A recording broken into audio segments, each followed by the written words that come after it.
اکابر کا رمضان میں عمل۔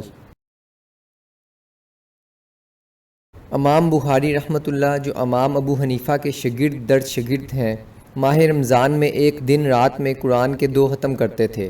ایک قرآن رات کو تراویح میں اور ایک دن میں ختم کرتے تھے۔ حافظ ابن حجر رحمۃ اللہ نے توالی التسیس میں حضرت امام شافعی رحمۃ اللہ کے بارے میں نقل کیا ہے کہ حضرت امام شافعی رحمۃ اللہ ہر مہینے میں 30 قرآن ختم کرتے تھے اور رمضان المبارک میں 60 ختم کرتے تھے، اور یہ تلاوت اس قرات کے علاوہ تھی جو نماز پنجگانہ و تراویح میں ہوتی تھی۔